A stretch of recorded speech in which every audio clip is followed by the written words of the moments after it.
vraiment exceptionnel. Il y a tout un fan club ce soir.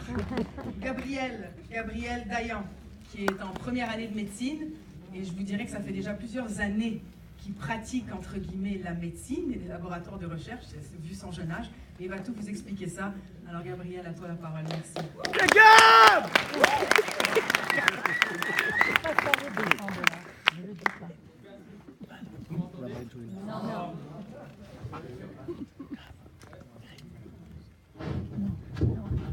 Là on t'entend, non? Ouais. Ça va? Ok. Donc merci. Non? Ça coupe. Ah, j'aime pas ça. Il va changer de micro, il va prendre le 1, donc celui de Lionel.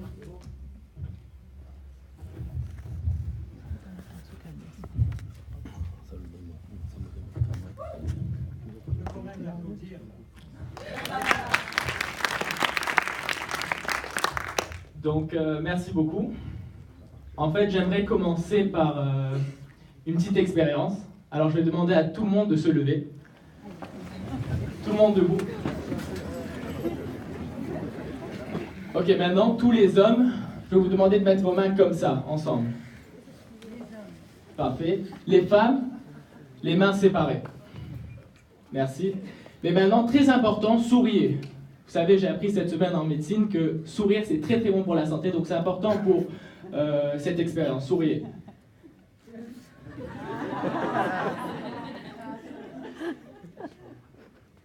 Merci beaucoup. En fait, ça n'avait absolument rien à voir avec votre santé. C'est juste que maintenant, même si mon speech est absolument pourri, j'ai une photo et je peux montrer à tout le monde que j'ai un standing ovation. Vous m'avez enlevé un peu de stress.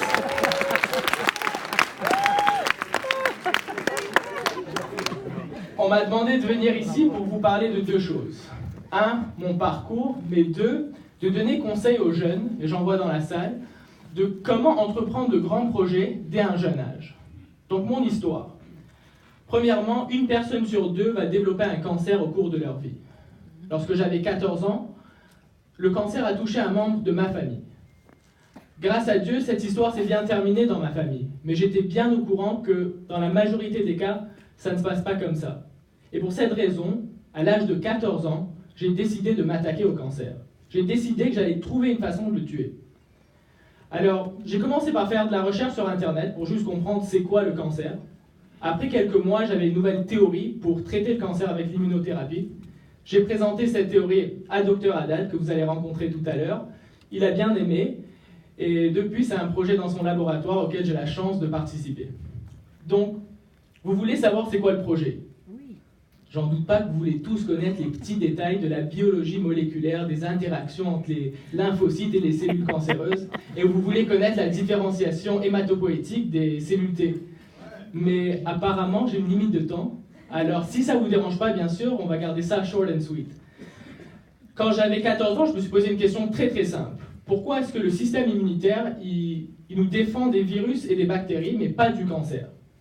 Et en fait, le système immunitaire, il a des cellules, les cellules T, qui peuvent tuer d'autres cellules. Cependant, ces cellules T, elles vont reconnaître quelque chose qui vient de l'extérieur. Par exemple, un virus ou une bactérie. Mais le cancer, ça vient de l'intérieur.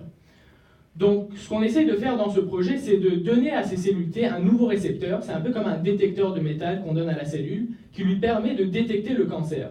Et maintenant qu'elle peut détecter le cancer, elle sera capable de le tuer. Donc ça, j'ai essayé de garder ça le plus simple possible. Je pourrais en parler pendant des heures, mais je trouve que c'est plus pertinent maintenant de passer à la deuxième partie, mes conseils aux jeunes. Donc j'en ai 5, écoutez bien. 1, restez jeune.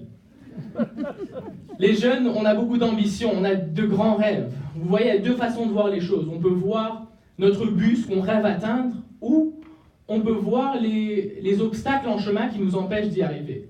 Et plus on vieillit, plus on commence à voir ces obstacles et plus on devient réaliste. Donc je vous en prie, restez jeune. En plus, quand on est jeune, on peut penser outside the box et on peut avoir des idées extrêmement simples, mais tout de même extrêmement bonnes. Et quand je dis jeune, je ne parle pas seulement aux jeunes enfants, parce que la jeunesse est un état d'esprit, ce n'est pas une période de la vie. Vous êtes tous jeunes dans la salle aujourd'hui.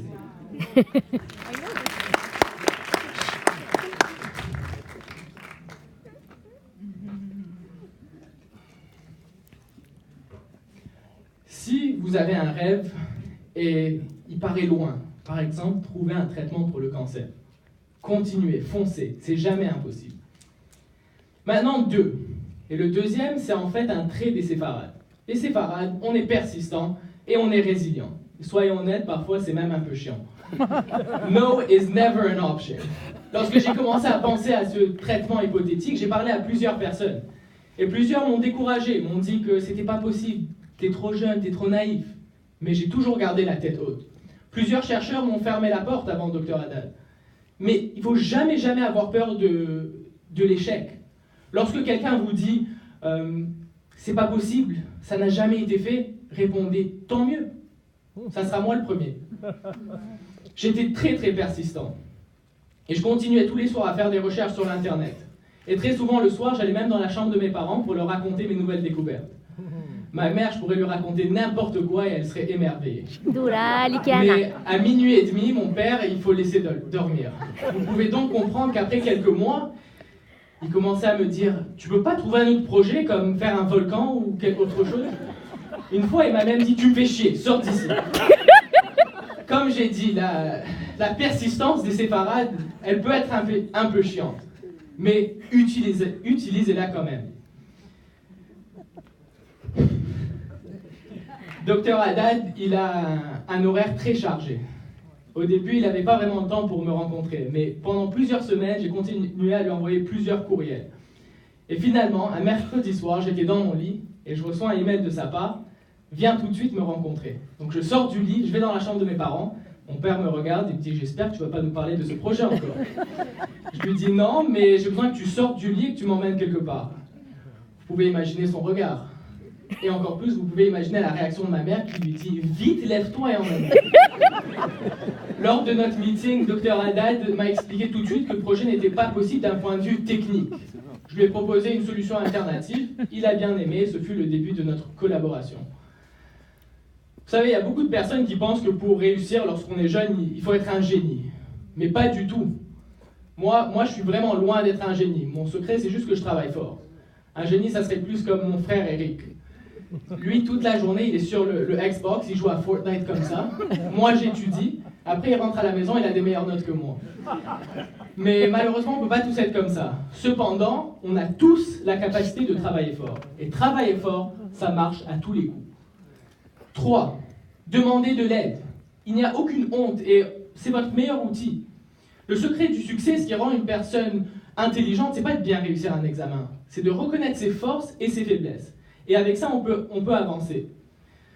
Il y a beaucoup de gens, je trouve, de nos jours, des jeunes, ils veulent entreprendre de grands projets, c'est très bien, mais ils veulent le faire en disant « j'ai fait ça tout seul, sans l'aide de personne ». Avec cette attitude, mon projet de 2014, mon idée, ne serait jamais passé en laboratoire, en pratique. En fait, dans la communauté séfarade, on a une chance, c'est que les gens aiment aider la jeunesse. Et il y a plein de personnes incroyables qui peuvent vous aider, les jeunes. Alors profitez-en. Moi, je suis extrêmement reconnaissant envers Dr Haddad. Il n'avait rien à gagner de me laisser rentrer dans son laboratoire et éventuellement devenir stagiaire, mais il l'a fait pour m'encourager. Et aujourd'hui, je compte faire un PhD avec lui durant mes études et continuer la recherche. Bien sûr, s'il n'en a pas trop marre de me voir. Et maintenant, je m'adresse aux adultes. Si un jeune vous approche et vous demande de l'aide, ne lui fermez pas la porte. De un, vous aidez à former le futur de notre société et de la communauté, mais en plus, il se peut toujours qu'un jeune vous donne une idée révolutionnaire. 4, très simple, ayez une vie équilibrée. Le travail, c'est important, mais il faut faire autre chose. Faites du sport, faites du yoga, faites de l'art, faites autre chose. 5, soyez reconnaissants. Et j'aimerais maintenant prendre le temps pour dire merci. Donc merci à mes parents qui m'ont toujours soutenu, même si je les réveillais à minuit et demi. Merci à mes 2 frères. Merci à toute ma famille, je vois une belle rangée. Merci à Noah, mon ancien partenaire avec qui j'ai commencé ce merveilleux projet. Merci à mon groupe d'amis, les frères. Grâce à vous, je reste une personne équilibrée. Merci bien sûr Dr Haddad, mon mentor. Merci. Il y a tellement d'autres personnes à qui je pourrais dire merci. J'ai pas le temps malheureusement. Et finalement, merci à Hachem, bien sûr. Donc permettez-moi de terminer en citant la campagne publicitaire de Nike. It's only crazy until you do it. Si un jour quelqu'un vous dit votre rêve est fou, dites merci et foncez. C'est le plus beau compliment qu'on puisse vous faire. Parce que avec des rêves comme ça, même un jeune a la capacité de changer le monde. Merci.